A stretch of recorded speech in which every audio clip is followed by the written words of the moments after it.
بسم الله الرحمن الرحيم قل أعوذ برب الناس ملك الناس إله الناس من شر الوسواس الخناس الذي يوسوس في صدور الناس من الجنة والناس. السلام عليكم ورحمة الله وبركاته. அன்பிற்கினிய சகோதரர்களே, தமிழ்நாடு தௌஹீத் ஜமாத் ஷார்ஜாக்கில் ஏற்பாடு செய்துள்ள இந்த நிகழ்ச்சியிலே இன்று கொடுக்கப்பட்டுள்ள தலைப்பு கண்மூடித்தனங்கள் மண்மூடி போகட்டும்.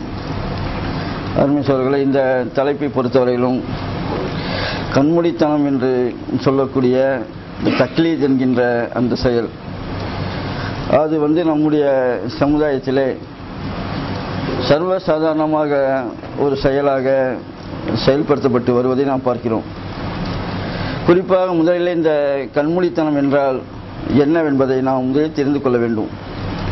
அதாவது ஒருத்தர் சொல்லக்கூடிய ஒரு செயலை, அது எந்த ஒரு செயலாக இருந்தாலும் சரிதான், அது மார்க்கத்தில் உள்ள செயல்பாடாக அமல்களாக இருந்தாலும் சரிதான், இல்லை இந்த ஒரு உலக விஷயத்திலே ஒரு செயலை ஒரு விஷயத்தை ஒருத்தர் சொன்னால் அதை அப்படியே நம்பி எந்த ஒரு கேள்வியும் கேட்காமல், அதில் உள்ள உண்மைகள் என்ன பொய் என்ன என்பதை விளங்காமல், அதை பற்றி சிந்திக்காமல், அதனுடைய உண்மைத்தனத்தை ஆய்வு செய்யாமல் ஆராயாமல் அப்படியே ஏற்று செயல்படுத்துவதற்கு பெயர்தான் தக்லீத் என்று சொல்லக்கூடிய அந்த கண்மூடித்தனம்.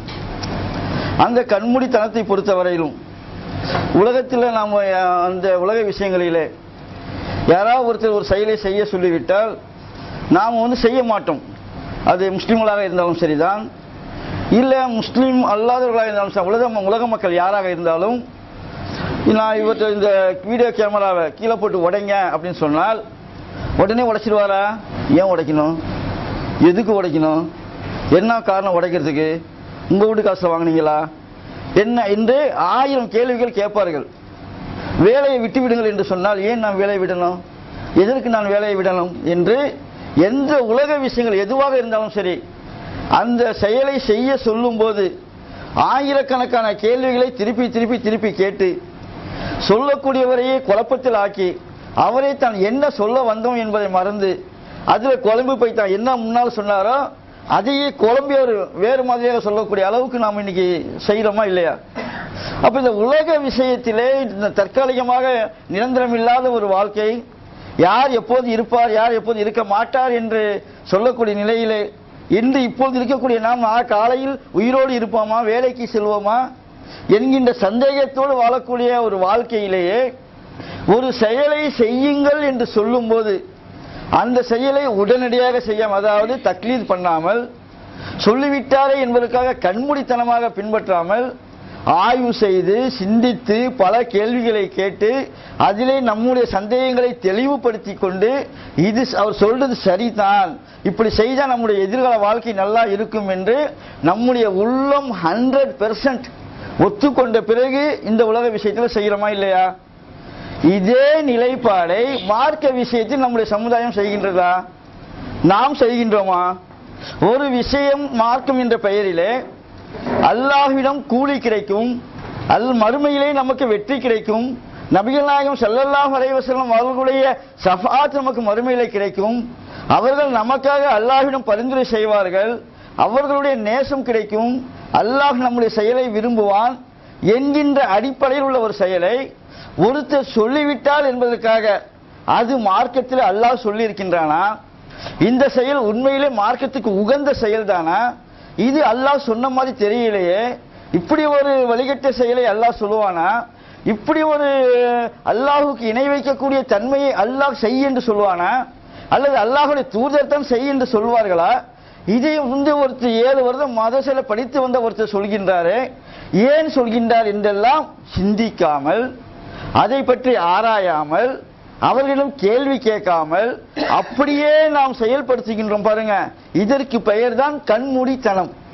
இப்படிப்பட்ட கண்மூடித்தனங்கள் எல்லாம் இந்த சமுதாயத்திலிருந்து அழிக்கப்பட வேண்டும், இல்லாமல் ஆக்கப்பட வேண்டும். இந்த சமுதாயம் எந்த ஒரு செயலை செய்வதாக இருந்தாலும் அவர்கள் சிந்தித்து செயல்பட வேண்டும். மார்க்கத்தில் இதற்கு ஆதாரம் இருக்கின்றதா என்று அவர்கள் ஆய்வு செய்து செயல்படுத்தப்பட வேண்டும். அதன் மூலமாக அவர்கள் நன்மையை அடைய வேண்டும். அவர்கள் பாவத்தாளியாக ஆகி அல்லாஹ்வின் முன்னால் குற்றவாளியாக நின்றுவிடக் கூடாது. எந்த நபிகள் நாயகம் ஸல்லல்லாஹு அலைஹி வஸல்லம் உடைய ஷஃபாத்துக்காக வேங்கி நிற்கின்றோமோ, நம்ம ஏக்கப்பட்டு நிற்கின்றோமோ, அந்த நபி ஸல்லல்லாஹு அலைஹி வஸல்லம் அவர்கள் நம்மை விட்டு விரண்டோடக்கூடியவர்களாக ஆகிவிடக் கூடாது என்கின்ற எண்ணம் என்கிற நிலை நமக்கு வர வேண்டும் என்பதற்காகத்தான் இந்த தலைப்பு கொடுக்கப்பட்டுள்ளது என்பதை முதலிலே நாம் விளங்கிக் கொள்ள வேண்டும். ஏன் என்றால் இந்த முஸ்லிம்களாக நம்முடைய வாழ்க்கையை பொறுத்தவரையிலும் இந்த உலக வாழ்க்கை என்பது அல்லாஹும் அல்லாஹுடைய தூதரும் என்ன சொன்னார்களோ அதற்காகத்தான் அல்லாஹ் சுப்ஹானஹு வ தஆலா நம்மை இந்த உலகத்திலே படைத்துள்ளான். மறுமை வாழ்க்கைக்காக நம்மை தயார் செய்து கொண்டு மறுமையிலே நஷ்டவாளி ஆகாமல் மறுமையிலே நாம் வெற்றி பெற்றவர்களாக அல்லாஹ் சந்தோஷத்தோடு நம்மை சந்திக்கக்கூடியவர்களாக யான் சொன்னதை அப்படியே கட்டுப்பட்ட முஸ்லிமாக வாழ்ந்தாரே என்று அல்லாஹ் நம் மீது சந்தோஷப்பட்டு அவன் தரக்கூடிய அந்த பரிசுகளை அவன் சந்தோஷத்தோடு பெறக்கூடிய மக்களாக ஆக வேண்டும் என்றால் மார்க்கம் என்று யாராவது ஒருத்தர் சொல்லுவார்களேயானால் அது அல்லாஹ் சொல்லியுள்ளானா அல்லாஹுடைய தூதர் சொல்லியுள்ளார்களா என்பதை விளங்கி செயல்பட வேண்டும்.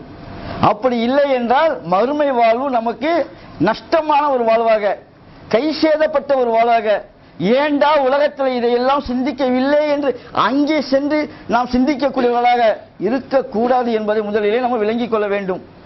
இன்னைக்கு மார்க்கம் என்ற பெயரிலே என்னெல்லாம் சொல்லப்படுது சற்று சிந்திச்சு பாருங்க. மார்க்கம் என்ற பெயரிலே நம்முடைய சமுதாயத்திலே எதையெல்லாம் செய்கின்றார்கள்.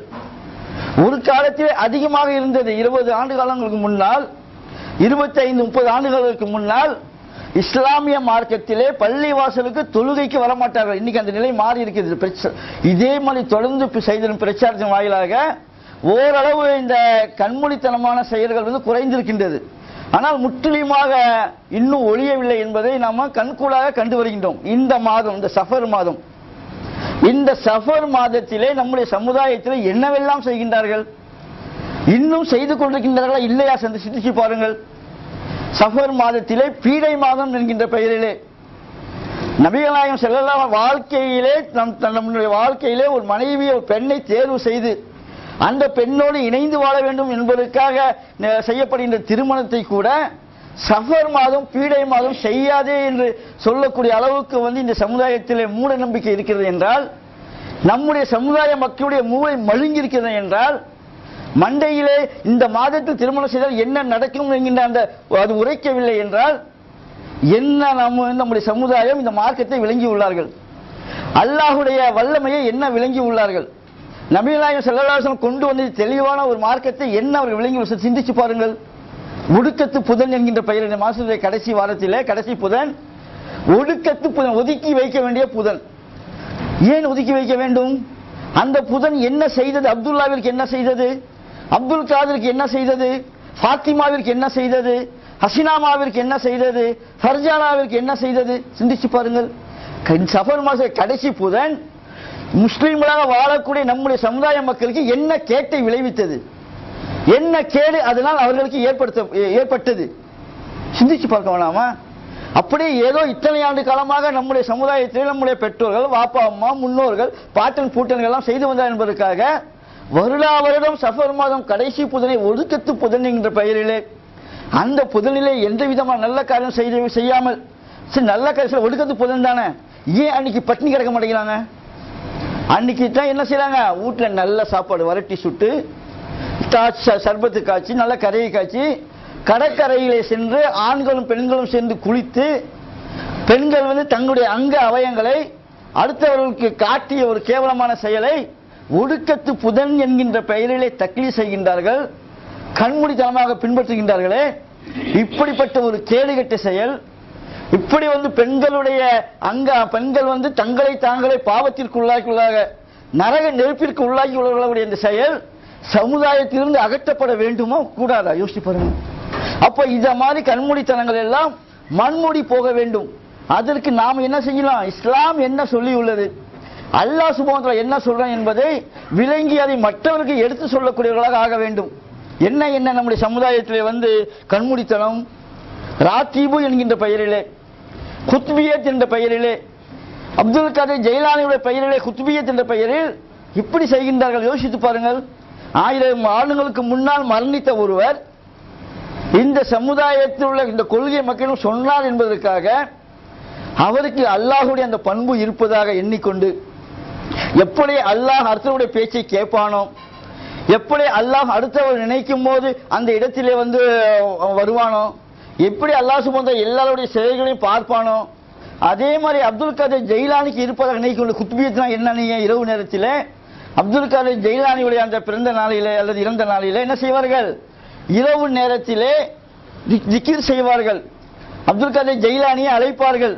எல்லா லைட்டையும் ஆஃப் செய்து விடுவார்கள். கண்ணும் எவ்வளவு இருட்டாக இருக்கும், இருட்டாக இருக்கும். எதிரிலே யார் உட்கார்ந்து தெரியாது. திடீரென்று லைட்டை போடுவார்கள்.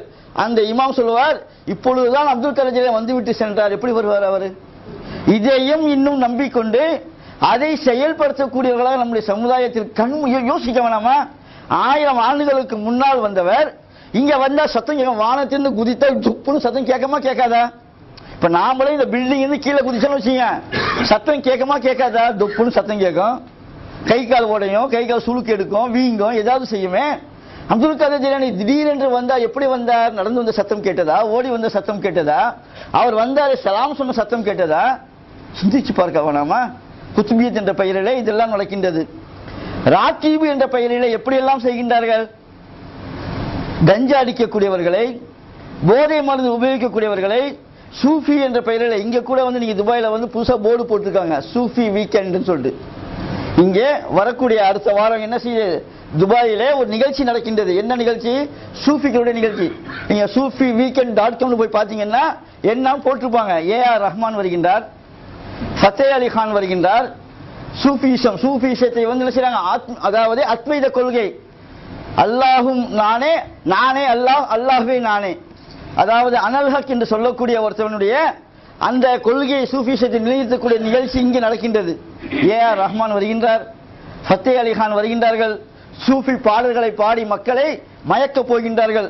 டிக்கெட் என்ன விலை நினைக்கிறீங்க? 50 ரூபா 100 ரூபா கிடையாது, 195, 295. கடைசியா இந்த டாடா சிறப்புல போட்டிருப்பான் 199 ரூபா 95 காசு, 5 காசு அவன் திருப்பி தர மாட்டான், குறைச்சி தரேன்னு சொல்லிட்டு மக்களை ஏமாத்தி அதே மாதிரி 195, 295, 395, 495, ஹையஸ்ட் 750. இந்த ரேட்ல டிக்கெட் கொடுத்து போறதுக்கு ஆள் இருக்குது ஏன் ரஹ்மானை பாக்குறதுக்கு. அப்ப இப்படி என்னடா சூஃபிசம் விளங்காமல் கண்மூடித்தனமாக ராத்தீப் என்ற என்ன சொல்லுவாங்க, இது டோல் அடிச்சுக்கிட்டு அவங்க சொல்லக்கூடிய இந்த செலவாத்தை நீங்க கேட்டா கூட நமக்கு கோபம் வரும். சல்லியலா முஹம்மத் யா ரப்பு சல்லு வஸல்லி அப்படிமானோ. என்னடா அர்த்தம்? சல்லியலா முஹம்மதா இப்படியா சொல்றது? செலவாத்தை கூட சரியா சொல்லாமல் கையிலே ஆயுதத்தை வைத்துக் கொண்டு டான்ஸ் ஆடி தங்களுடைய தலையிலே குத்திக் கொள்வார்கள், தங்களுடைய நாக்கிலே குத்திக் கொள்வார்கள். அதை பார்த்து மக்கள் அல்லாஹ் அக்பர் என்று சத்தம் போட்டு அவர்களுக்கு விருந்துக்கூடிய நிகழ்ச்சி. யோசிக்க வேணாமா? இப்படி ஏமாற்றுகின்றார்கள் மார்க்கத்தின் பெயரால். இப்படியெல்லாம் சமுதாயத்திலே கண்மூடித்தனங்கள், மௌலூதுங்கிற பேர்ல கண்மூடித்தனம். கொஞ்சம் கூட யோசிக்க முடியாது. பெரிய போர்டா போற, என்ன போர்டு போறாங்க? இன்று மீலாது அல்லாஹுடைய தூதரின் பிறந்த நாள் விழாவை ஒட்டி, மீலாது விழாவை ஒட்டி மௌலூது நடைபெறும். எல்லோருக்கும் சாப்பாடு. ஊர்ல எத்தனை பேர் இருந்தாலும் 1000 பேர் இருந்தாலும் சோறு, 2000 பேர் இருந்தாலும் சாப்பாடு. காமன் போர்டு, யார் வேணாலும் போகலாம். இவருக்கு அழைப்பு அவருக்கு அழைப்பு என்று இல்லை. அழைப்பு இல்லாத போர்டை பார்த்துட்டு மௌலூது சாப்பாடு என்று சோத்துக்காக செல்கின்றார்களே. இந்த மௌலூதுல என்ன இருக்குது? நபி ஸல்லல்லாஹு அலைஹி வஸல்லம் நபி ஸல்லல்லாஹு அலைஹி வஸல்லம் உயிரோடு இருக்கும் போது அவங்களோட பிறந்த நாள் வரவே இல்லையா? பிறந்த வருஷம் வரலையா? பிறந்த தேதி வரலையா? சஹாபாக்கள் கொண்டாடினாங்களா? இதையெல்லாம் சிந்திச்சு பார்க்காமல் இப்படி மக்கள் என்ன செய்றாங்க? கண்மூடித்தனமாக இந்த சமுதாயத்தில் பின்பற்றி கொண்டிருக்கின்றார்கள். அதே மாதிரி ஸலவாத்துன் நாரியா என்ற பெயரிலே, ஸலாத்துன் நாரியா என்ற பெயரிலே, ஸலாத்துன் நாரியானா நரகிற்கு செல்லக்கூடிய ஸலாத்துன்னு இருக்கு பேரு. நரகிற்கு அழைத்து செல்லக்கூடிய ஸலவாத். அதை ஓதினால் நரகிலிருந்து காக்காது நம்மை நரகிற்கு அழைத்து செல்லும். அது அந்த ஸலவாத்தை 4440 ஓதுவோம். உட்காந்து 1 மணி நேரம் உட்காந்துக்கிட்டு அல்லாஹும்ம ஸல்லி என்ற ஸலவாத்தை 4444 யாராவது செக் பண்ணிருக்கீங்களா? வீட்டில் ஓதக்கூடியவங்க யோசிச்சு பார்க்கணும், சிந்திச்சு பார்க்க வேண்டும். இப்படியெல்லாம் நம்முடைய சமுதாயத்திலே கண்மூடித்தனமான செயல்கள், யாராவது மௌத்தாகிவிட்டால் அதுல கண்மூடித்தனம், அதுல கூட சிந்திச்சு பார்க்கறது கிடையாது. என்னன்னா ஒருத்தன் 5 வேளை தொழுவாமல், நோன்பு நோக்காமல், அல்லாஹை வணங்காமல், ஜும்மா தொழுகை கூட வராமல், சாராய கடை வைத்திருந்தான் உலகத்திலே வாழும்போது, லாட்டரி கடை வைத்திருந்தான் உலகத்திலே வாழும்போது, வட்டி கடை வைத்திருந்தான் உலகத்திலே வாழும்போது, எல்லா விதமான ஹராமான காரியமும் செய்திருந்தான் உலகத்திலே வாழும்போது, அவன் மரணித்து விட்டால் அவனுடைய கபரின் மீது தண்ணியை ஊற்றி யா அய்யுஹல் நஃப்ஸுல் முத்மஇன்னா இர்ஜி இலா ரப்பிக ராலியத்துல் மர்தியா வதுகுலி ஃபீ இபாதி வதுகுலி ஜன்னா என்று சொல்லக்கூடிய அந்த வசனத்தை ஓதுறாங்களே, ஏன்டா ஓதுறீங்க என்று யாரா கேட்டிருப்பாங்களா? அந்த கபரிலே அருகிலே உட்கார்ந்து கொண்டு மண் ரப்புக்க மண் தீனுக்க என்று சொல்லி தராங்களே, எப்படிடா காதுல கேட்கும்? மண்ணை போட்டு அடைச்சாச்சு. உயிரோடு உள்ளவனையே ஒரு ரூம்ல போட்டு அடைச்சி ஏசி ஆன் பண்ணி விட்டா வெளியில என்ன சத்தம் போட்டாலும் அவனுக்கு காதுல கேட்காது. உள்ள ஒருத்தனை அடைச்சிட்டு ஏசியை போட்டு விட்டு அவனை அடின்னு அடிச்சா வெளியில நிக்கிறவனுக்கு அங்க என்ன நடக்குதுன்னு தெரியாது. இது உயிரோடு இருக்கும் போது கூட செத்தவனும் எப்படா காதுல கேட்கும் என்று கூட செய்யாமல் இப்படியெல்லாம் மரண சடங்கு செய்கின்றார்கள். அதிலே நாம் என்ன செய்யறோம்? கலந்து கொள்கின்றோம். நம்முடைய சமுதாயம் இப்படியெல்லாம் கண்மூடித்தனமாக மார்க்க விஷயங்களில் இருக்கின்றதே, அதே மக்கள் உலக விஷயங்களிலே போய் சொன்னால் செய்வார்களா? யோசித்து பார்க்கணும். அப்ப என்ன மார்க்கம் என்றால் கேலி கூத்தாக, அல்லாஹ்வுடைய ஒரு செயல், அல்லாஹ்வுடைய கட்டளை என்றால் அதை ஒரு கேலி பொருளாக, கிண்டல் பொருளாக, நாளைக்கு நமக்கு என்ன நடந்து போகுது என்கின்ற ஒரு அலட்சிய போக்கு இன்னைக்கு சமுதாயத்தில் இருப்பதன் விளைவுதான் என்ன. இன்னைக்கு இத மாதிரியான கண்மூடித்தனங்கள் எல்லாம் சர்வ சாதாரணமாக நம்முடைய சமுதாயத்தில் இன்னைக்கு நடந்து வருதான். யோசிச்சு பாருங்க, ஒரு 30 ஆண்டு காலத்துக்கு முன்னால் மார்க்கம் என்று எல்லாம் தெரியாது. அப்போ மக்களுக்கு மார்க்கம் சொல்லப்படலை. தமிழிலே ஹதீஸ்கள் இல்லை, தமிழிலே குர்ஆன்கள் இல்லை. மார்க்க பிரச்சாரம் செய்ய வந்தவர்கள் கூட அவுலியாக்களுடைய சிறப்பையும் பலவிதமான கட்டுக்கதைகளையும் கசசுல் அன்பையும் பேசினார்கள். இப்படியெல்லாம் தெளிவாக தவறு என்று சொல்லவில்லை.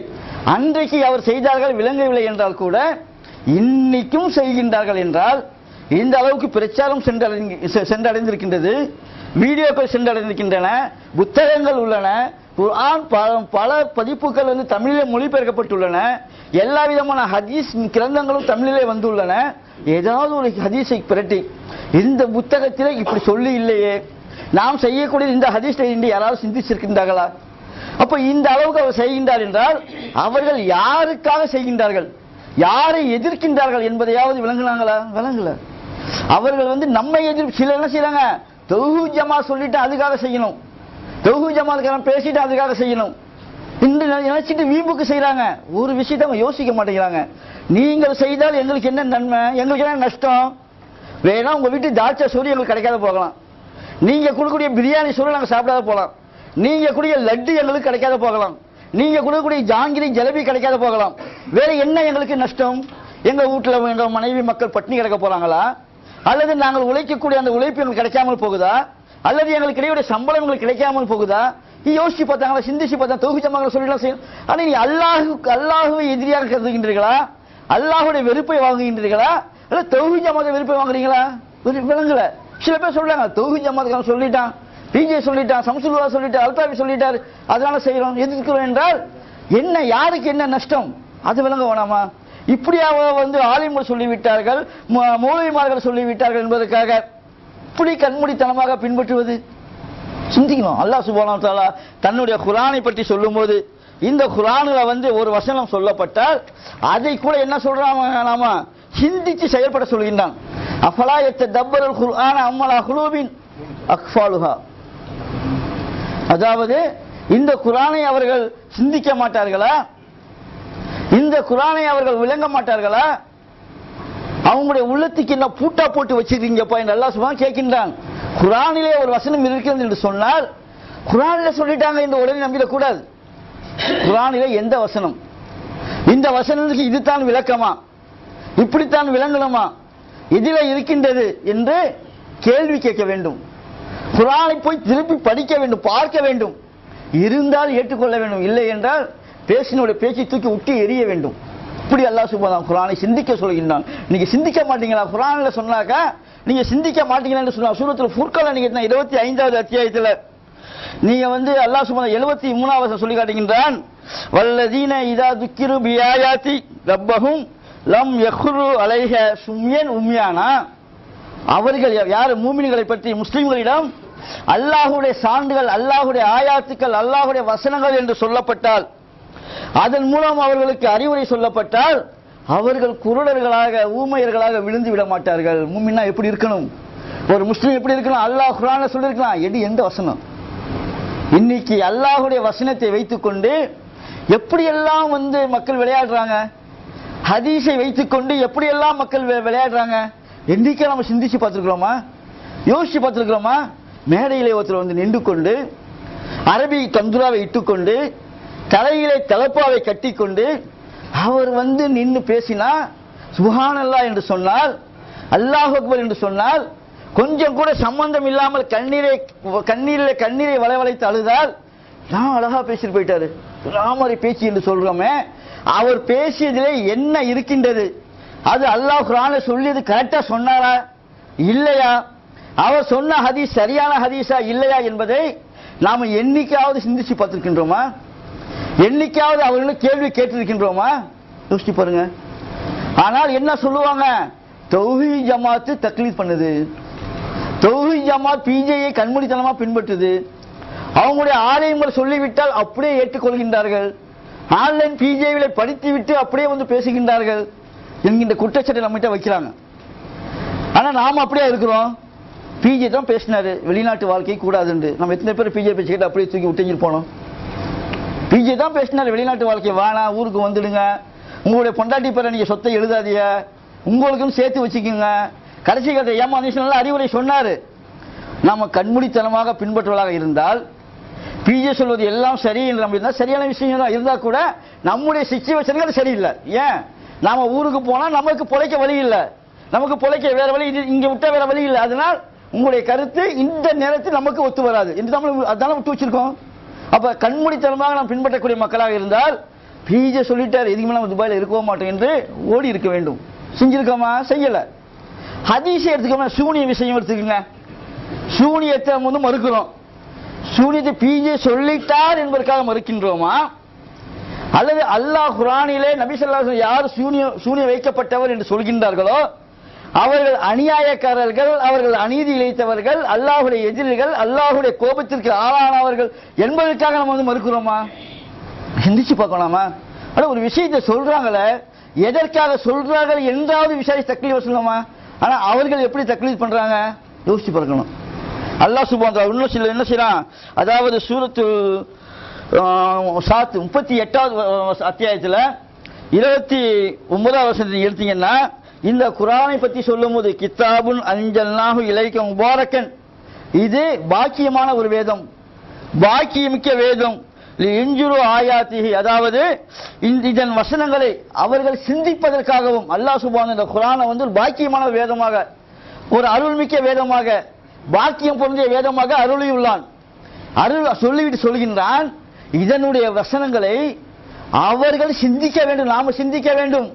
யாருக்கு இந்த வசனம் சொல்லப்படுகின்றதோ, யாருக்கு இந்த குர்ஆன் போய் சேருகின்றதோ, யாருக்கு இந்த குர்ஆனுடைய வசனங்கள் மூலம் அவருக்கு அறிவுரை வழங்கப்படுகின்றதோ அவங்க என்ன செய்யலாம்?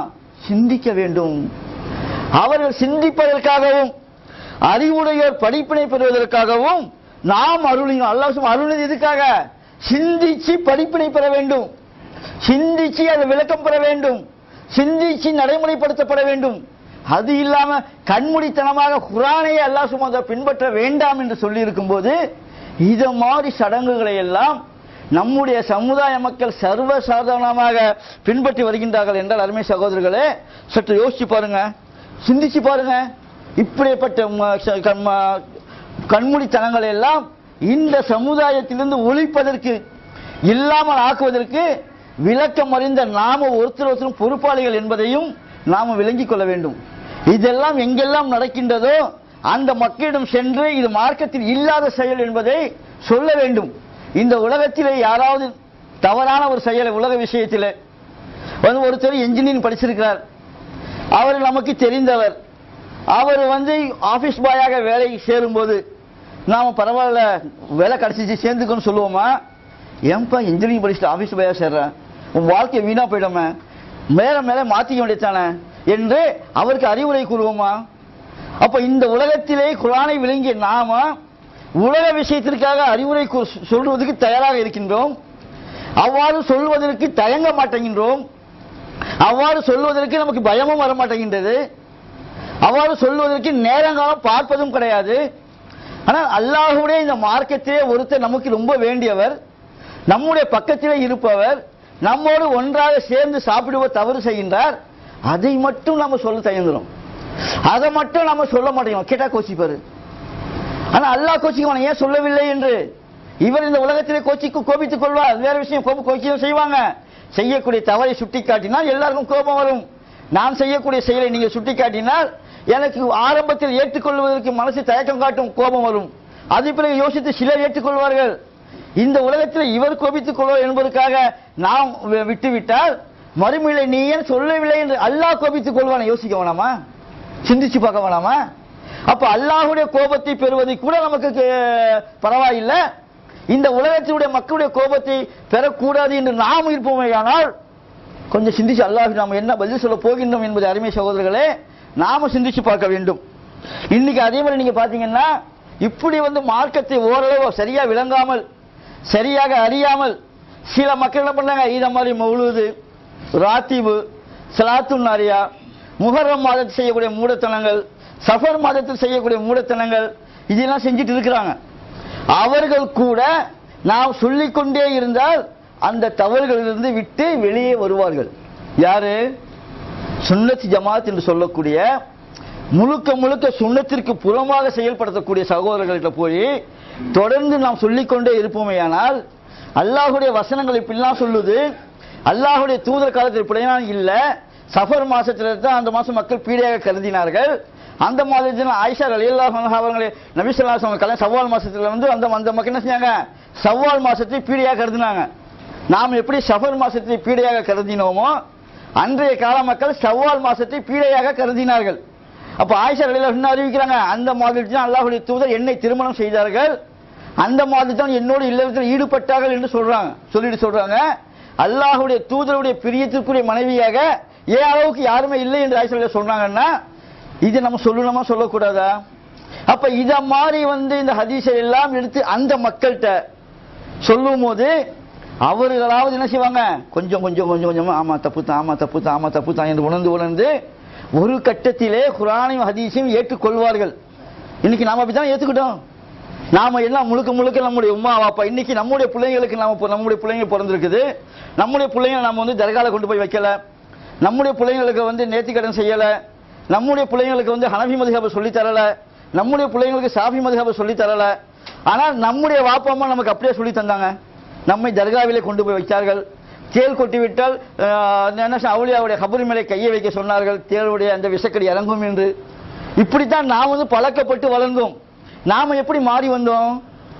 அல்லாஹ்வுடைய தூதருடைய வசனங்கள் இந்த மாதிரி கொள்கை தாயிகளால் ஆரம்பத்தை சொல்லப்பட்டு கொஞ்சம் கொஞ்சம் கொஞ்சமா தப்பு தப்பு தப்பு என்று உணர்ந்து நம்ம வந்திருக்கோம் இல்லையா? அப்படி வந்து இத மாதிரி ராத்தீபை செய்யக்கூடியவர்கள், மௌலூது ஓதக்கூடியவர்கள், இவர்கள் எல்லாம் விளங்கி வந்து விடுவார்கள். ஆனால் யார் வரமாட்டாங்க? யார் திரும்ப வரமாட்டான்? வழிகெட்ட கொள்கையை சரியான கொள்கை என்று நம்பிட்டு இருக்கான் பாருங்க, அவன் தலைக்கீழ நின்றாலும் நீங்கள் என்ன ஆதாரம் வைத்தாலும் அந்த கண்மூடித்தனமாக பின்பற்றக்கூடிய அந்த கொள்கை கூட்டங்கள் மட்டும் திருந்தவே மாட்டார்கள், வர மாட்டாங்க. நீங்க பார்க்கலாம், எவ்வளவு தான் நீங்கள் ஆதாரங்களை வைத்தாலும், எவ்வளவு தான் நீங்கள் ஹதீஸ்களை வைத்தாலும் ஒரு காலமும் அவர்கள் திருந்த போவதில்லை என்பதை நடைமுறை பார்க்கிறோம். தபீப் ஜமாத்தை தவிர எல்லா ஜமாத்தும் ஒன்னா சேராங்களா இல்லையா? ஒவ்வொரு ஜமாத்துக்கென்றும் ஒரு கொள்கை உண்டு. அப்போ எல்லா கொள்கையும் சரி என்று நினைத்ததால் தான் அவங்க சேர்றாங்க. உதாரணத்துக்கு ஜமாத்தை இஸ்லாமியோடு மற்ற அமைப்புகள் எல்லாமே சேர்ந்து செயல்படுறாங்க. ஜமாத்தை இஸ்லாமுடைய கொள்கைகளை மக்களும் கொண்டு போய் சேர்க்கின்றார்கள். ஜமாத்தை இஸ்லாமியுடைய புத்தகங்களை தங்களுடைய லைப்ரரியை வைத்துள்ளார்கள். ஜமாத்தை இஸ்லாமியை ஆதரிக்கக்கூடியவர்களை ஒற்றுமை என்ற பெயரிலே தாங்கள் ஏற்படுத்தியுள்ள தௌஹீத் என்ற கொள்கையுடைய அமைப்பினிலே சேர்த்து அந்த நிர்வாகிகளும் இருக்கின்றார்கள். என்றாவது ஒரு நாள் அவர்கள் அந்த கொள்கையை மக்களிடம் கொண்டு போய் சேர்த்த மக்களுக்கு அறிமுகப்படுத்திய அந்த தலைவர் மௌலானா மௌதூதி அவர்களை பத்தி யோசிச்சாங்களா? அவர் என்னென்ன தவறு செய்துள்ளார் என்பதை சிந்திச்சிருக்காங்களா? எப்படி தமிழ்நாடு தௌஹீத் ஜமாத் ஹதீஸை மறுக்கின்றது? தௌஹீத் ஜமாத் சஹாபாக்களை குறை கூறுகின்றார்கள். நம்ம செய்யவே இல்லை, நம்ம ஹதீஸை மறுக்கிறோம். எதன் அடிப்படையில் மறுக்கிறோம் என்பதை நிறைய விளக்கியிருக்காங்க. இப்படி என்று குறை சொல்லக்கூடியவர்கள் மௌதூதியை பத்தி யோசிச்சிருக்காங்களா? அவர் ஹதீஸை மறுத்தாரா மறுக்கவில்லையா யோசிச்சிருக்காங்களா? அவர் நபி ஸல்லல்லாஹு அலைஹி வஸல்லம் பத்தி என்ன சொல்லியிருக்கார் என்பதை யோசிச்சிருக்காங்களா? அவருடைய பேரையாவது யோசிச்சிருக்காங்களா? அவர் பேர் என்ன? அபு அலா மௌலானா அபு அலா மௌதூதி. இது பேர் என்ன? அபு அலாண்டா என்ன? அல்லாஹுடைய தகப்பன் அர்த்தம், அல்லாஹுடைய தந்தைன்னு அர்த்தம். முதல்ல இந்த பேரை யாராவது வைக்கலாமா? ஆலாண்டா என்ன? நம்ம சஜிதா துழுவப்புறம் பாருங்க, சஜிதாவிலே சுபஹான ரப்பியல் ஆலா என்று சொல்றோம் பாருங்க. உயர்வான அல்லாஹ், கண்ணியத்துக்குரியவன் அர்த்தம். ஆலா என்றால் உயர்வான அல்லாஹ் என்ற அர்த்தம்.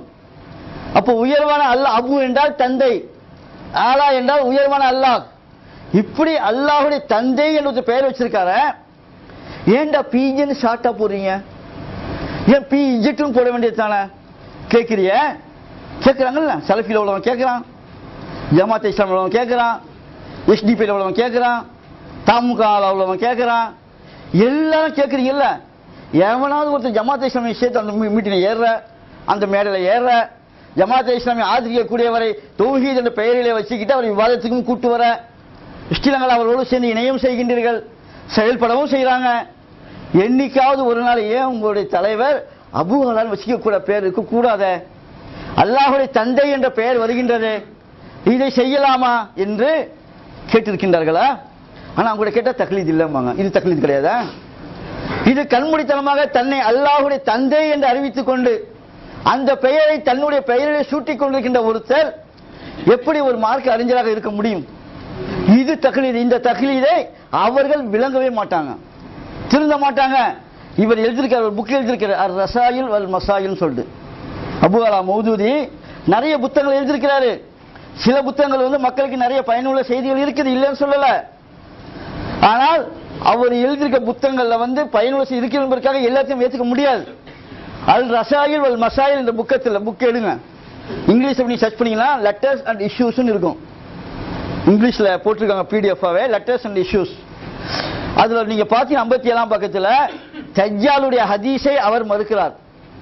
நபி ஸல்லல்லாஹு அலைஹி வஸல்லம் சொல்றாங்க, தமீமுத்தாரியுடைய ஹதீஸை வைத்து தஜ்ஜால் வெளிப்படுத்தப்படுவான், தஜ்ஜால் விரைவில் வெளிப்படுத்தப்படுவான், மறுமையாவுடைய அடையாளம் என்று சொல்றாங்க.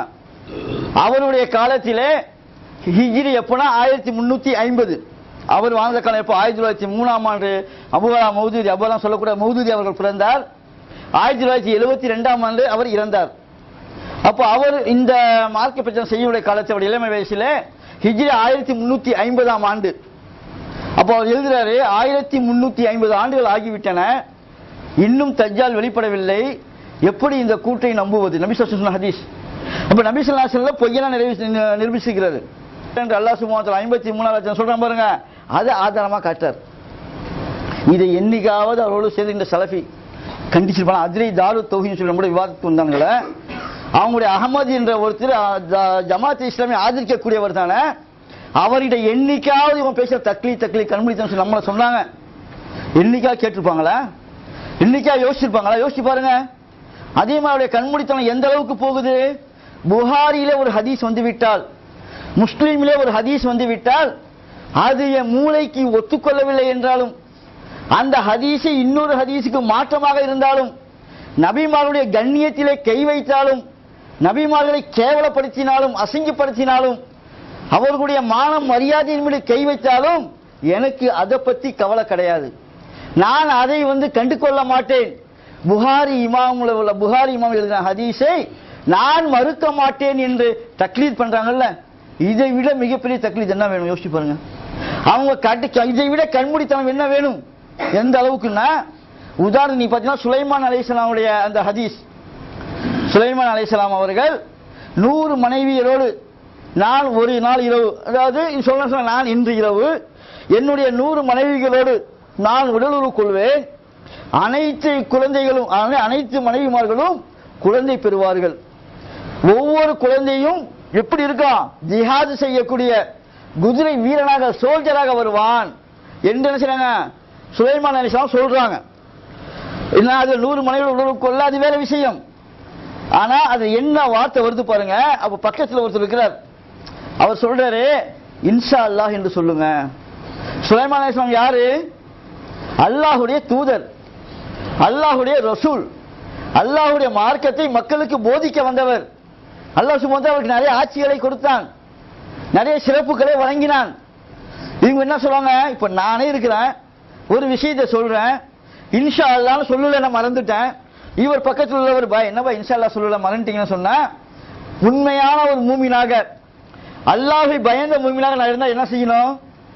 திரும்பி சாரி மறந்துட்டேன் பாய், இன்ஷா அல்லாஹ் திருத்திக்கிறேன் என்று சொல்லணும். ஆனா அந்த ஹதீஸ் என்ன சொல்லுது, ஒருத்தர் சொல்லி தரார் யார்கிட்ட, அல்லாஹ்வுடைய தூதர்கிட்ட ஒருத்தர் சொல்றார், நீங்க இன்ஷா அல்லாஹ் சொல்லல. அப்ப கூட திரும்பவும் சுலைமான் அலைஹிஸ்ஸலாம் அவர்கள் அந்த தவறை திருத்திக் கொள்ளவில்லை, இன்ஷா அல்லாஹ் சொல்லணும்னு போட்டிருக்காங்க. இது சுலைமான் அலைஹிஸ்ஸலாமுடைய கண்ணியத்தை கூட்டுதா குறைக்குதா? யோசிச்சு பாருங்க. 100 மனைவியில போனாங்களா போல அது வேற சர்ச்சை, இப்படி ஒரு தூதர் சொல்லுவாங்களா என்பது வேற சர்ச்சை. இந்த வார்த்தை ஹதீஸ்ல இருக்குது. புகாரில 90 அதே மாதிரி நிறைய வருது. என்ன ஹதீஸ் நம்பர் நிறைய ஹதீஸ் 2819 5240 இப்படி நிறைய ஹதீஸ்கள் சுலைமான் அலைஹிஸ்ஸலாம் பத்தி 10-12 ஹதீஸ் வருது. முஸ்லிம்ல வருது, நசையில வருது, எல்லாத்திலும் இன்ஷா அல்லாஹ் அவன் சொல்லலன்னு வருது. ஒரு அல்லாஹ்வுடைய தூதர், அல்லாஹ்விடம் நேரடி தொடர்பு வச்சிருக்கக்கூடிய ஒருத்தர், அல்லாஹ்வுடைய அனைத்து வளங்களையும் அனுபவிக்கக்கூடிய ஒருத்தர், அவங்களுக்கு கொடுத்த அந்த அருள் வளங்களை அல்லாஹ் சுப்ஹானஹு வ தஆலா எந்த நபிக்கும் தன்னுடைய காற்றை வசப்படுத்தி கொடுத்த நபி சுலைமான் அவர்களுக்கு. எறும்புகள் பேசிக் கொண்டதை அவர்கள் கேட்டு சிரித்து விட்டு சென்றார்கள் என்று சூரத்துல் நம்ல் 27வது அத்தியாயத்தில் அல்லாஹ் சொல்லி காட்டுகின்றான். எறும்புகள் பேசுகின்றன, எறும்புகளை நீங்கள் ஒதுங்கிக் கொள்ளுங்கள், சுலைமானுடைய படைகள் வருகின்றன, அறியாமல் உங்களை மிதித்து சாவடித்திருவார் என்று எறும்பு சொல்லி கேட்டு சிரித்தார் என்று அல்லாஹ் சுப்ஹானஹு குர்ஆனில் சொல்லிக்கிறான். எறும்புடைய வார்த்தை தெரியும் அவருக்கு, பறவைகளுடைய வார்த்தை தெரியும் அவர்களுக்கு. ஜின்களை கட்டுப்படுத்தி வைத்திருந்தார்கள். சுலைமான் அலைஹிஸ்ஸலாம் மரணித்தது கூட தெரியாமல் ஜின்கள் பைத்துல் முகத்தை கட்டியது என்று அல்லாஹ் சுப்ஹானஹு குர்ஆனில் சொல்லி காட்டுகின்றான். யாருக்கும் கொடுக்காத ஆட்சி அல்லாஹ் சுப்ஹானஹு சுலைமான் அலைஹிஸ்ஸலாமுக்கு தந்தான். அவருடைய துஆவை அங்கீகரித்தான். ஒரு சிறப்புக்குரிய ஒரு தூதர், அல்லாஹ்வுடைய நபி, இவ்வளவையும் பெற்றவர், இன்ஷா அல்லாஹ் சொல்லலையாம். இதையாவது விளங்கி அந்த ஹதீஸை நம்ம ஏற்றுக்கணும். புகாரி இமாமும் ஒரு மனுஷன் தான், புகாரி இமாம் கெட்டவர் என்று சொல்லல, புகாரி இமாம் தெரிஞ்சே செய்தார் என்று சொல்லவில்லை. அவர்களும் மனிதர்கள், மனிதன் என்ற அடிப்படையிலே அவர் தவறாக ஒரு ஹதீஸை எழுதிவிட்டார்கள். ஏதோ ஒரு அறிவிப்பாளர் ஏதோ அவருக்கு மறந்திருக்கலாம், அவர் சரியான அறிவு பண்ணி எழுதி வைத்து விட்டார்கள். இப்படி நீ இப்படி விளங்கணுமா? புகாரி இமாமுடைய ஹதீஸை நான் நிராக என்று சொன்னால், புகாரி இமாம் இவர் அறியாமல் தவறு என்று சொன்னால் அல்லாஹ் நரகத்தில் போடுவானா நம்மள? ஏன் நீ புகாரி இமாம் குறை சொன்ன அல்லாஹ் நரகத்தில் போடுவானா? புகாரி இமாம் தப்பா செய்து விட்டார்கள், புகாரி இமாம் கெட்டவர், புகாரி இமாம் நடத்தை சரியில்லாதவர் என்று அவர் மேல் அவதூறு சொன்னால், அவருடைய தனிப்பட்ட வாழ்க்கையை நாம் கை வைத்தால் அல்லாஹ் மறுமையில கேட்பான், இவனுக்கு தெரியுமா அவரை பத்தி? நீ அவரை பார்த்திருக்கியா? அவ்வளோ வாழ்ந்திருக்கியா? அவ்வளோ பேசிருக்கியா? இப்படி சொன்னா சரிங்களாம். மார்க்கம் என்ற பெயரிலே ஒரு ஹதீஸை அவர் எழுதி வச்சிருக்கிறாரு. அவர் எழுதி வச்ச ஹதீஸ்லே 1000 வித்தியாசங்கள் வருது. ஒரு ஹதீஸுக்கு ஒரு வித்தியாசம். 2000 பாத்தீங்கன்னா 2819 ஹதீஸ், 5742 ஹதீஸ்ல 99 மனைவின்னு வருது. ஒரு ஹதீஸ் எவ்வளவு வருது? அதே புகாரிலேயே 92 மனைவின்னு வருது. புகாரிலேயே 3424, முஸ்லீம்ல 3402ல 70 மனைவின்னு வருது. புகாரிலே வருது, முஸ்லீம்லே வருது, 99 மனைவின்னு வருது. அதே ஹதீஸை யார் அறிவிக்கிறார்? அபூ ஹுரைரா ரலியல்லாஹு அன்ஹு அறிவிக்கிறாங்க. 99 என்று வருது. ஒரு ஹதீஸ்ல 70ன்னு வருது. அதே மாதிரி 6639 புகாரி 90 மனைவின்னு வருது. இன்னொரு ஹதீஸ் நீங்க பாத்தீங்கன்னா 7469 புகாரி 60 மனைவின்னு வருது. இப்ப ஒரே ஹதீஸ்ல 99, 70, 90, 60 ஒரே புக்கில் வருதப்பா. அப்ப அவங்களுக்கு எத்தனை மனைவி உண்மையிலேயே? யாராவது சொல்லுங்க. சுலைமான் அலைஹிஸ்ஸலாம் அவர்களுக்கு எத்தனை மனைவி என்பது அல்லாஹ் அறியும். அவங்க திருமணம் புரிந்தார்கள். எத்தனை மனைவியை திருமணம் புரிந்து அல்லாஹ் குர்ஆன்ல சொல்லியிருக்கானா? இல்ல நபி ஸல்லல்லாஹு அலைஹி வஸல்லம் சொல்லியிருக்காங்களா? அப்படி நபி ஸல்லல்லாஹு சொல்லியிருப்பார்களேயானால் ஒன்னு 70 என்று சொல்லியிருப்பார்கள், இல்ல ஒன்னு 100 என்று சொல்லியிருப்பார்கள், இல்ல ஒன்னு 60 என்று சொல்லியிருப்பார்கள், இல்ல ஒரே ஒரு மனைவி தான் வச்சிருந்தாங்க சொல்லியிருப்பாங்க இல்லையா? இப்படி நபி ஸல்லல்லாஹு அலைஹி வஸல்லம் ஒரு முறை 90 மனைவி, இவர்கிட்ட போய் 100 மனைவி, அவர்கிட்ட போய் 70 மனைவி. அப்படி நபி ஸல்லல்லாஹு அலைஹி வஸல்லம் சொன்னார் என்று நம்பினால் கூட நபி ஸல்லல்லாஹு அலைஹி வஸல்லம் யார்கிட்டயும் ஒரு 4 சொன்னோம்னு வச்சுங்க, என்னப்பா உங்க நபி நான் கிண்டல் பண்றதான் கேட்பான். ஏன் ஒருத்தர் எப்படிப்பா 100ங்கிற, நாமளே சரி ஒரு தீன் இருக்கான்னு வச்சுங்க, தீனு 1 மனைவி நான் இவர்கிட்ட சொல்றேன், அவர்கிட்ட போய் தீனுக்கு 2 மனைவிங்கிறேன், இவர்கிட்ட போய் தீனுக்கு 3 மனைவிங்கிறேன், அவர்கிட்ட போய் தீனுக்கு 4 மனைவிங்கிறேன். எல்லாம் வந்து இவர்கிட்ட கேட்கறாங்க. அவங்க நான் பைத்தியம் முடிச்சு தீனு கேட்பாரா கேட்க மாட்டாரா? அப்படிதான் கேட்பாங்க. அப்ப நபிகள் நாயகம் ஸல்லல்லாஹு அலைஹி வஸல்லம் சொன்னார்கள் என்று புகாரி எழுதி வச்சிருக்காங்க. அப்ப நபி ஸல்லல்லாஹு அலைஹி வஸல்லம் 100 சொன்னாங்களா, 99 சொன்னாங்களா, 60 சொன்னாங்களா, 70 சொன்னாங்களா? எதை அவங்க சொன்னாங்க நிரூபிக்க முடியுமா? அதுக்கு அஜ்ரி தாரு தௌஹீத் விரோத பாத்தீங்கன்னா இளங்கலேன்னு ஒருத்தர் கூட்டு வந்தாங்க, அருகம் சொல்லிட்டு துபாய்க்கெல்லாம் வந்திருக்காரு அவரு. ஒருத்தர் அவர் துபாயில வந்து ஜமாத்தோட தூங்கின பிறகு ஜமால் என்ன செய்யறாரு, அவரை கூட்டு வந்தார், துபாய் கூட்டு வந்து நம்மளோட விவாதத்துக்கு வந்தாரு. எங்க சத்துவால அன்னைக்கு SLTG நம்மோட சேர்ந்து சேர்ந்த சகோதரர் ஹுசைன் சலஃபிலாம் இருந்தாங்க, கேள்விப்பட்டிருப்பீங்க. ஹுசைன் சலஃபிலாம் இன்னைக்கு இல்ல, நம்ம கூட இல்ல, அவங்க தனியா செய்யறாங்க. அவர்களோடு என்ன செய்றாங்க, ரம்ஜானுடைய வீட்டில் சத்துவால இவர் நம்மை அழைக்கிறாரு, சத்துவால அழைக்கிறார். எங்க அழைச்சாரு, பிறை விவாதத்திற்கு தௌஹீத் ஜமாத் தயாரான அழைக்கிறாரு. யார், அர்ஹம் மௌலவி. அப்போ நமக்கு அன்னைக்கு வந்து நம்முடைய பொருளாளர் ஆளுதுரை மன்சூர், ஹுசைன் சலஃபி எல்லாரும் போறாங்க, அவர் வந்திருக்கிறார். அப்ப நாம என்ன நமக்கு வந்து விவாதம் அவர்கிட்ட விவாதம் பண்ற அளவுக்கு நமக்கு ஆய்வு திறமை இருக்குதா? இல்ல. அப்ப எப்போ 5 வருஷத்துக்கு முன்னால, இன்னைக்காவது ஓரளவு படிச்சு கிடிச்சு இந்த மாதிரி கேள்விதான் கேட்கிறோம். அப்ப அவர்கிட்ட போகும்போது அவர் ஏதாவது சொல்லுவாருன்னு சொல்லி பார்த்தா நம்மளோடு பேசுவதற்கு கூட பயந்து போய் ஓடினார். அன்னைக்கு அவர் வந்து சொல்றாரு, அதே ஜாலத்து வீடியோ பாத்தீங்கன்னா தெரியும், ஒரு மோசமா இவரெல்லாம் ஒரு மௌலவியா, இப்படி இல்லாம பேசும் விவாதத்துல வந்து என்ன சொல்றாரு, இந்த ஹதீஸ் இப்படி சந்தேகத்தை வச்ச உடனே ஏன் 99 மனைவி எடுத்துக்கொள்ள வேண்டிய நீ யார் சொல்றதுக்கு? அதிகபட்ச மனைவியை எடுத்துக்கொள்ள வேண்டும் என்று இப்னு ஹஜர் சொல்லியிருக்காங்க, அவர் சொல்லியிருக்காரு, இவர் சொல்லியிருக்காரு என்று சொல்றாரு. உனக்கு யார் 99 மனைவி எடுத்துக்கொள்ள வேண்டும் என்று சொன்னது? யோசிச்சு பாருங்க, சிந்திச்சு பாருங்க. இப்ப இப்படி வந்து கண்மூடித்தன 1000 குழப்பம் வருது. நபி ஸல்லல்லாஹு அலைஹி வஸல்லம் மேல வந்து இவர் ஒரு குழப்பத்தை ஏற்படுத்துறான். நபி ஸல்லல்லாஹு அலைஹி வஸல்லம் இவர் மாத்தி மாத்தி சொல்லியிருப்பாங்களா? யோசிச்சு பாருங்க. இப்ப நபி ஸல்லல்லாஹு அலைஹி வஸல்லம் கண்ணியத்து மேல கை வைக்கிறானா இல்லையா? நபி ஸல்லல்லாஹு அலைஹி வஸல்லம் மான மரியாதையை கைய வைக்கிறானா இல்லையா? நபி ஸல்லல்லாஹு அலைஹி வஸல்லம் வந்து இப்படி மாத்தி மாத்தி சொல்லக்கூடிய ஆளுங்க இவன் சொல்லாம சொல்றாங்களா இல்லையா? அப்ப புகாரியில் வந்து விட்டால் இப்படிலாம் 1000 சந்தேகங்களை கேட்க வேணாமா? 1000 சந்தேகம் உள்ளத்தை எழுப்ப வேணாமா? அல்லாஹ்வுடைய தூதராக இருக்கக்கூடிய ஒருத்தர் எப்படி இன்ஷா அல்லாஹ் சொல்லாமல் சரி மறந்துட்டாரு. அல்லாஹ்வுடைய தூதராக இருந்தாலும் சுலைமான் அலைஹிஸ்ஸலாம் ஒரு மனிதர், வானத்தில் இறக்கப்பட்ட மலக்கு கிடையாது. அவங்க வந்து தாவூத் அலைஹிஸ்ஸலாமுடைய மகன் தான், ஒரு தாயோட வயிற்றில் தான் பிறந்தாங்க. மனிதன் வசிக்குவான், மனிதராக இருக்கக்கூடிய தவறு செஞ்சிட்டார், மறந்துட்டாரு. சரி மறந்துட்டாரு, யாரும் சொல்லி தரல, விட்டுட்டாங்களோ பரவாயில்ல. மறந்த பிறகு ஒருத்தர் எடுத்து தராரு, நீங்க இன்ஷா அல்லாஹ் சொல்லுங்கன்னு அவர் சொல்லவில்லை. அதனால என்ன அந்த ஹதீஸ் அறிவிக்கிறாங்கன்னா, அவர் இன்ஷா அல்லாஹ் சொல்லாத அல்லாஹ் சுப்ஹானஹு வ தஆலா அவருக்கு ஒரு குழந்தையை கொடுத்தான். அந்த குழந்தை கூட தோல் சரிந்த குழந்தையாக இருந்தது, குதிரை வீரனா வரல. அப்ப அல்லாஹ் தண்டித்ததாகவும், அப்ப அந்த குழந்தை அல்லாஹ்வுடைய தண்டனை சொல்லவில்லை என்பதற்காக அல்லாஹ் தண்டிச்ச மாதிரி போட்டிருக்காங்க. எப்படி ஒரு நபியாக இருக்கக்கூடியவர் ஒருத்தர் எடுத்து கொடுத்து வந்து மறுப்பார் என்பதை கூட விளங்க மாட்டேங்கிறாங்க. அப்ப அவர்கள் வந்து தக்லீத் இல்லை, இதுக்கு பேரு தக்லீத் கிடையாது, இதுக்கு பேரு கண்மூடித்தனம் கிடையாது. ஆனா நாம கொஞ்சம் விளங்கி ஹதீஸை ஆய்வு பண்ணி சொன்னா யாரும் சொல்லாத புதுசா சொல்லிட்டாங்க. சொன்னாங்க என்ன, அவங்கள வாத்தி ஒரு சபிலில் மூமின்னு சொல்றாங்கல்ல, அவங்க சொன்னாங்க என்ன செஞ்சாங்க, சபிலில் மூமின், மூமின்களுடைய பாதையை பின்பற்ற வேண்டும் என்று சொன்னாங்க. இப்போ என்ன கேட்கலாம், சபில் பாதையை பின்பற்றமுல்ல, அப்ப ஏன் அவர்கள் ஹனஃபி மதுஹபை பின்பற்ற மாட்டேங்கிறாங்க? ஹனஃபி மதுஹபை பின்பற்ற சொல்லுங்க, சலஃபி பின்பற்ற மாட்டாங்க. என்ன மாட்டாங்க, பின்பற்ற மாட்டாங்க. ஷாஃபி மதுஹபை பின்பற்ற சொல்லுங்க, இந்த ஹதீஸை ஏற்றுக்கொள்ளக்கூடிய ஷாஃபி மதுஹபை பின்பற்ற மாட்டாங்க. அப்ப ஷாஃபி இமாம் சபிலில் மூமின் கிடையாதா? ஹனஃபி இமாம் சபிலில் மூமின் கிடையாதா? கேளுங்க, கேள்வியே பதில் வராது. என்ன திருப்பி கேட்பாங்க, நீங்க பிஞ்சு சொல்றத கேட்பீங்கம்மா, பதில் இதுக்கு என்ன பதில் சொல்லுங்கன்னா சொல்ல மாட்டாங்க. அப்ப இப்படி தக்லீத், எல்லா விஷயத்தையும் தக்லீத் பண்ணுகின்றார்கள். எந்த ஹதீஸ், அதாவது நாம் மறுக்கக்கூடிய ஹதீஸ் நீங்க எல்லாம் நன்றாக, அதாவது உள்ளத்தில் எந்த விதமான கசப்பும் இல்லாமல், எந்த விதமான வெறுப்பும் இல்லாமல், இவர் சொல்லிட்டார்கள் இவர்கள் சொல்லிவிட்டார்கள் என்ற எண்ணம் இல்லாமல் தனியா உட்கார்ந்து கொஞ்சம் சிந்திச்சு பாருங்க, இத மாதிரி கேள்விகள் நிறைய உங்களுக்கு ஏற்படும். அப்ப எப்படி ஏற்றுக்கொள்வது? ஒரே புகாரி ஒரே முஸ்லீமில ஒரு ரிவாயத்து 70ங்குது, ஒரு ரிவாயத்து 60ங்குது, ஒரு ரிவாயத்து 99ங்குது, ஒரு ரிவாயத்து 90ங்குது. அட்லீஸ்ட் வந்து புகாரில தான் இப்படி இருக்குது, முஸ்லீம்லயாவது எல்லாம் ஒரே மாதிரியா வருதான்னா அதுவும் மாற்றி தான் வருது. நசையில 2 ஹதீஸ் வருது, அதுவும் மாற்றி தான் வருது.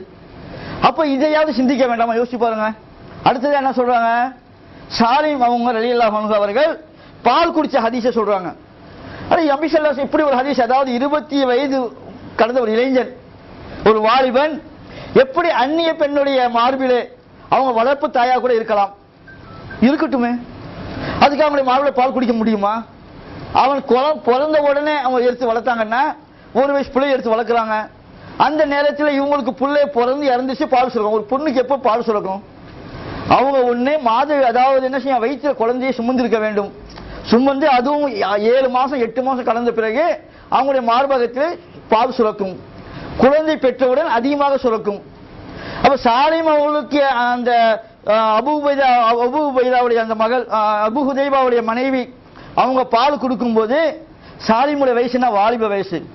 அப்ப அவங்களுடைய வயசு என்ன இருக்கும்? சாலிமுக்கு 25 என்றால் நம்ம சரி ஓகே, ஒரு 15 வயசுல அவங்க கல்யாணம் 15 வயசு வித்தியாசம் என்று வைத்துக் கொண்டால் கூட 40 வயசு பெண்ணாக இருப்பார்கள்.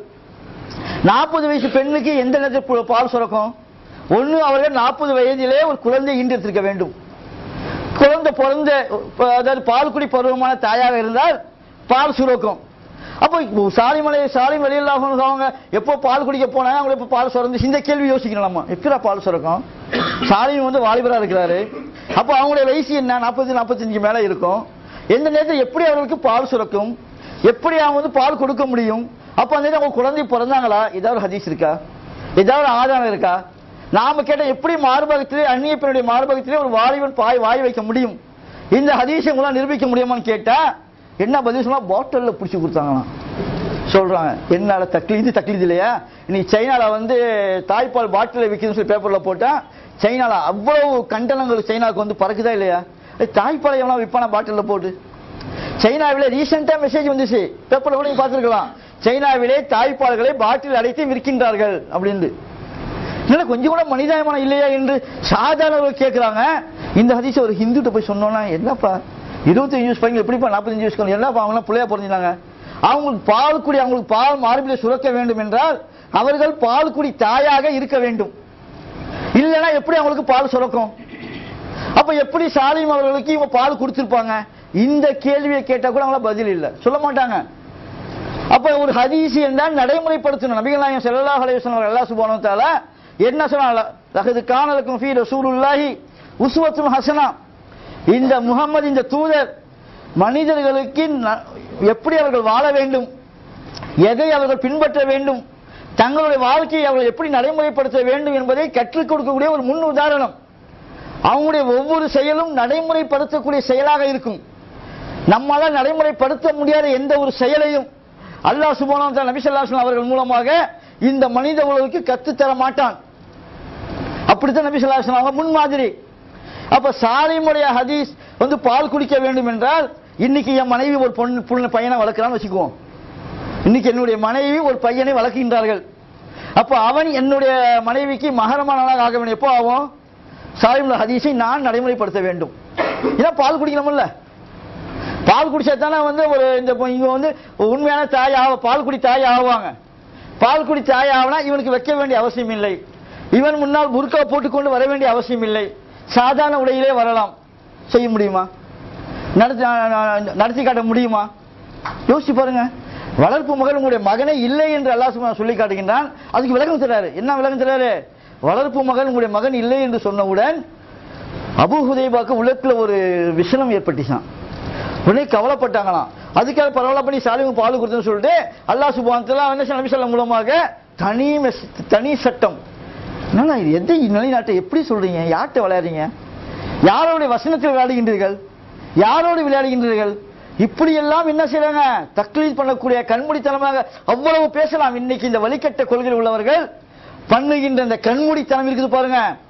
இது நம்மை மார்க்கம் என்ற பெயர் மற்றவர்களாவது விளங்காம செய்யலாம், சொன்னா வந்துடுவான். இவங்கிட்ட எவ்வளவு சொன்னாலும் என்ன சொன்னாலும் எத்தனை விவாதம் பண்ணினாலும் வரவே திருந்தவே மாட்டார்கள். ஏன் அந்த புகாரி இமாம் மேல் வைத்திருக்கக்கூடிய அந்த ஈமான், முஸ்லிம் இமாம் மேல் வைத்திருக்கக்கூடிய அந்த ஈமான், அந்த ஹதீஸின் மேல தான் ஈமான் வச்சிருக்காங்க வெளியே, அல்லாஹ்வின் மேல் அவங்களுடைய ஈமான் குறைவு. அதனால தான் இப்படிலாம் பேசுறாங்க. இவ்வளவு எழுத்து சொன்னாலும் நபிகள் நாயகம் ஸல்லல்லாஹு அலைஹி வஸல்லம் குறை சொல்றாங்களப்பா.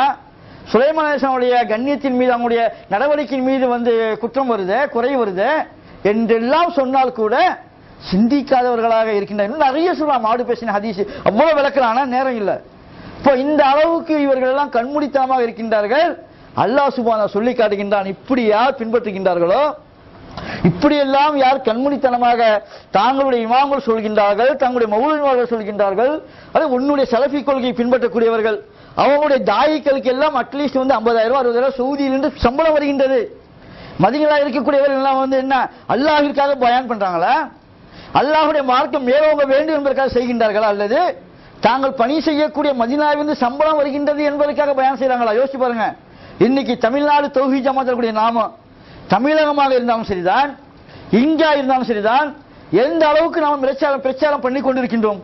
நேரங்காலம் பார்க்காமல், நாட்களை பார்க்காமல், லீவு நாள் என்று பார்க்காமல், தமிழ்நாட்டிலே பயான் நடக்காத நாளே இல்லை என்று சொல்லக்கூடிய அளவுக்கு வருடம் முழுவதும் 365 நாட்களும் தமிழ்நாட்டிலே ஏதாவது ஒரு கிராமத்திலே, ஏதாவது ஒரு இடத்திலே யாராவது ஒரு தௌஹீத் ஜமாத் தாயி பிரச்சாரம் செய்து கொண்டிருக்கின்றாரா இல்லையா?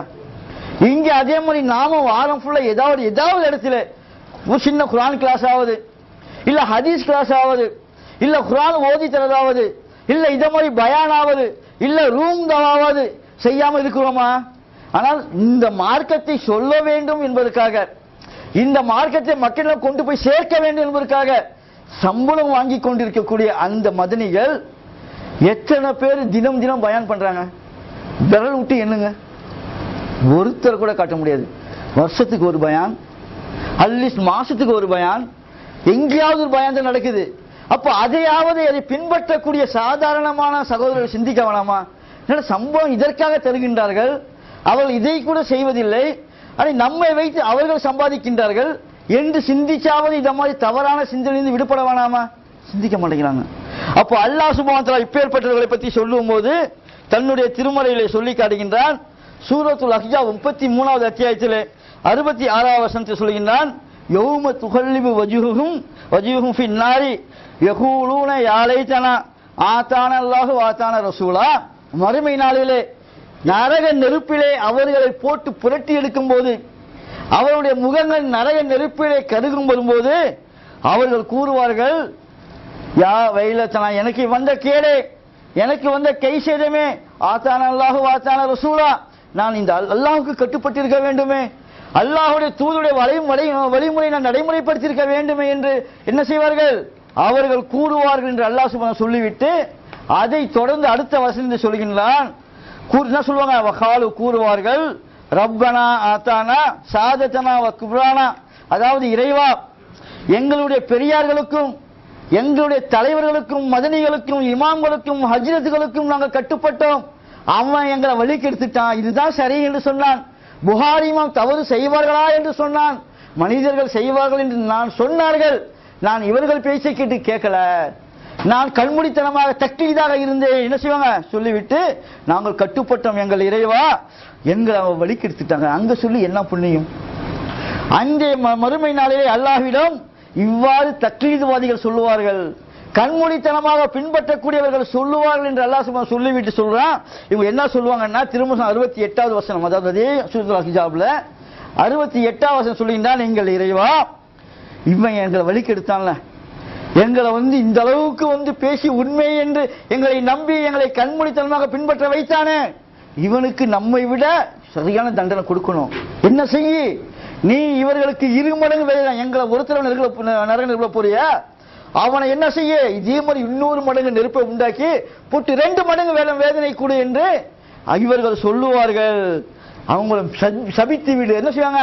மிக பெரிய அளவுக்கு அவர்களை சபிப்பாயாக என்று இவர்கள் மறுமை நாளிலே அல்லாஹ்விடம் சொல்லுவார்கள் என்று அல்லாஹ் சுப்ஹானஹு வ தஆலா 33வது அத்தியாயத்தை சொல்லி காட்டுகின்றான். என்றால் கண்மூடித்தனமாக பின்பற்றினால் இதுதான் நிலை. அதே மாதிரி நாம ஒருத்தரை நேசிக்கின்றோம் என்பதற்காக அவங்க சொல்வதை எல்லாம் பின்பற்றிடக் கூடாது. நமக்கு அல்லாஹ் சுப்ஹானஹு வ தஆலா ஒரு அறிவுரையை சொல்கின்றான். தௌஹீத் ஜமாத்தில் இருக்கக்கூடிய நாம், தௌஹீத் கொள்கை விளங்கியிருக்கக்கூடிய நாம், ஆய்வு செய்யக்கூடிய நிலையில் இருக்கக்கூடிய நாம், நம்முடைய ஜமாத்தில் யார் சொன்னாலும் சரிதான், அது யாராக இருந்தாலும் சரிதான், நாம் ஒருத்தரை நேசிக்கின்றோம் என்பதற்காக சொல்வதெல்லாம் சரி என்று நீ நம்பிவிடக் கூடாது, பின்பற்றக்கூடாது. சிந்திக்க வேண்டும், ஆய்வு செய்ய வேண்டும், இவர் சொன்ன ஹதீஸ் சரியா என்பதை ஆராய வேண்டும். அதையும் அல்லாஹ் சுப்ஹானஹு வ தஆலா 7வது அத்தியாயத்தை சொல்லி காட்டுகின்றான். 7வது அத்தியாயம் 3வது வசனத்தில், இத்தபு மா உஞ்சில இலைக்கும் ரப்பிக்கும், உங்கள் இறைவனிடமிருந்து உங்களுக்கு அருளப்பட்டதையே பின்பற்றுங்கள். வலா தத்தபையு மின்தூனி அவுலியா கலீலன் மா ததக்கரூன். உங்களுடைய நேசிப்பவர்களை, உங்களுடைய பொறுப்பாளர்களை, நீங்கள் யாரை விரும்புகின்றீர்களோ அவர்களை சொல்லை கேட்காதீங்க, அவர்களை பின்பற்றாதீர்கள், குறைவாகவே நீங்கள் படிப்பினை பெறுகின்ற. அல்லாஹ் சுப்ஹானஹு சூரத்துல் ஆராஃப் 7வது அத்தியாயத்தில் 3வது வசனத்தில் யாராக இருந்தாலும் சரிதான், ஒரு விஷயம் மார்க்கம் என்று சொல்லப்படுமையானால், அல்லாஹுடைய வேதம் என்று உள்ளது என்று சொல்லப்படுமையானால், மார்க்க அமல்கள் என்று சொல்லப்படுமையானால், இது எந்த ஹதீஸ்ல இருக்குது, இது எந்த குர்ஆன் வசனம் என்பதை கேட்டு ஆய்வு செய்து விளங்கி பின்பற்ற வேண்டும் என்பதை அருமை சகோதரர்களை விளங்கி, இப்பேற்பட்ட கண்மூடித்தனங்களை எல்லாம் இல்லாமல் ஆக்குவதற்கு, மண்மூடி போவதற்கு நாம் ஒருத்தர் என்ன செய்யணும், நம்முடைய பிரச்சாரத்திலே முக்கியமாக கையில் எடுக்க வேண்டும். அத்தகைய நன்மக்களாக அல்லாஹ் சுப்ஹானஹு வ தஆலா என்னை உங்களை ஆக்கி வைப்பானாக. அல்ஹம்துலில்லாஹி ஆலமீன். அஸ்ஸலாமு அலைக்கும் வரஹ்மத்துல்லாஹி வபரகாத்துஹு.